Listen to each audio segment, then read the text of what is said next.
स्वागत है आपका मीडिया वॉइस में। मैं हूं आपके साथ अल्फराज शेख। इस वक्त हमारे साथ बातचीत करने के लिए मौजूद हैं जमात इस्लामी हिंद के वाइस प्रेसिडेंट सलीम इंजीनियर साहब। सर, स्वागत है आपका मीडिया वॉइस में। शुक्रिया।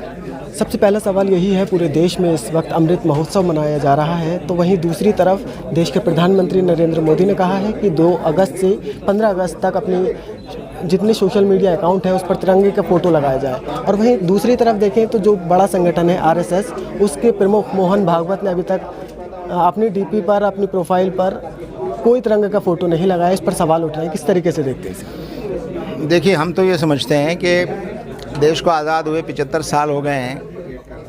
हर साल हम आज़ादी की खुशी मनाते हैं और तिरंगा भी फहराते हैं लोग, और ये 75 साल की और ज़्यादा खुशी है हमें, और पूरा देश खुश है।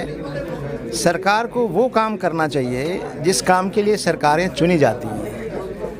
सरकार को ये काम करने की ज़रूरत है कि वो जो इश्यूज़ हैं आवाम के, उन इश्यूज़ पर ध्यान दे, महंगाई को कम करे, गरीबों की मदद करे और बेरोज़गारी को दूर करे। रोज़गार, नौजवान जो बाहर छोड़ के मुल्क जा रहे हैं उनके मसलों को हल करे, किसानों और मज़दूरों के मसलों को हल करे, और इस देश के माहौल को ठीक करे। जो माहौल देश में, समाज में दूरियां बढ़ रही हैं, नफ़रत बढ़ रही है, लॉलेसनेस बढ़ रही है, लोग आपस में नफ़रत का वातावरण पैदा हो रहा है, इन चीज़ों को दूर करना सरकार की जिम्मेदारी है, तभी ये मुल्क तरक्की करेगा।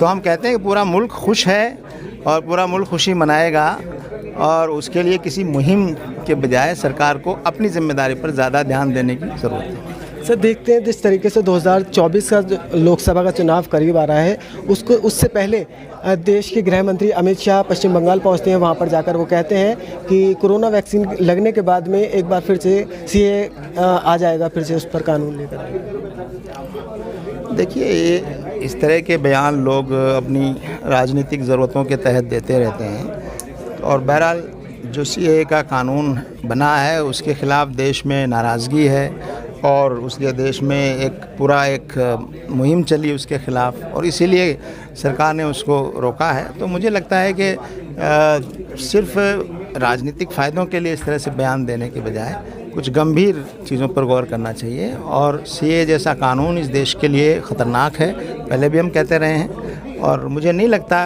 कि सरकार इसको लागू करेगी। सर, जिस तरीके से देखते हैं अभी जो एएमयू हमारी यूनिवर्सिटी है, अलीगढ़ मुस्लिम यूनिवर्सिटी, उसमें सनातन धर्म की पढ़ाई को लेकर आवाज़ उठ रही है कि सनातन धर्म की पढ़ाई होगी। और वहीं दूसरी तरफ हम देखें तो डॉक्टर बर्क के पुत्र जो समाजवादी पार्टी के विधायक हैं, उन्होंने भी आवाज़ रखी है कि जब सनातन धर्म की पढ़ाई हो सकती है तो मुस्लिम धर्म की पढ़ाई क्यों नहीं होगी? देखिए, हमारा जो मुल्क है वो एक सेक्युलर मुल्क है। यहाँ सब धर्मों को बराबरी का दर्जा है। किसी धर्म, सरकार की निगाह में कोई धर्म जो है उसको ज़्यादा अहमियत नहीं दी जा सकती। अगर आपको धर्म पढ़ाना है तो सब धर्म पढ़ाइए, सारी फ़िलोसफीज़ पढ़ाइए, सब धर्म के लोगों के जो महापुरुष हैं उनके बारे में पढ़ाइए, किसी को कोई एतराज़ नहीं है। लेकिन जब आप किसी एक को थोपेंगे और दूसरी चीज़ों को नहीं करेंगे तो फिर सवाल पैदा होंगे।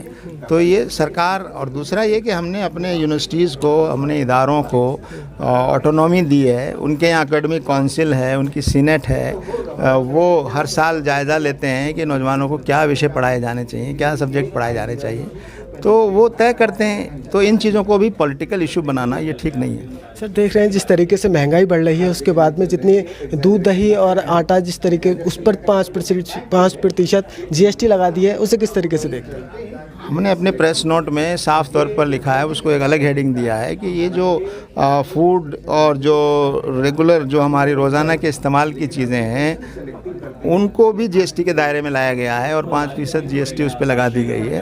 तो इससे महंगाई पहले से बहुत ज़्यादा है, अब और ज़्यादा इसमें दिक्कतें आएंगी, ख़ास तौर से गरीब लोगों को। तो ये इसको वापस लेना चाहिए, फ़ौरन हमारा मुतालबा है। सदन में जिस तरीके से विपक्ष से डिबेट नहीं करी जा रही है, उस पर आवाज़ दबाई जा रही है, उसे कैसे देखते हैं? देखिए, सदन इसीलिए होता है कि वहाँ हर विषय पर पूरी आज़ादी के साथ डिबेट हो, बहस हो, और फिर सब लोग मिलकर किसी नतीजे पर पहुँचें और कानून बनाएं। लेकिन हम देख रहे हैं पिछले कुछ समय से कि सदन का माहौल डेमोक्रेटिक नहीं है, वहाँ डिबेट नहीं हो रहे हैं, वहाँ हंगामा आराई ज़्यादा हो रही हैं, इमोशनल इश्यूज़ ज़्यादा उठाए जा रहे हैं, पर्सनल एक दूसरे पर अटैक हो रहे हैं।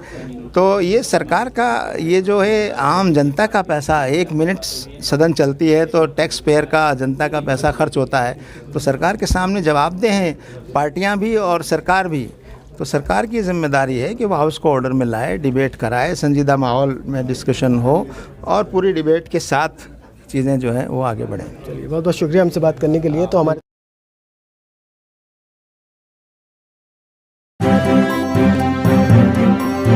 मीडिया वॉइस, आपकी आवाज़।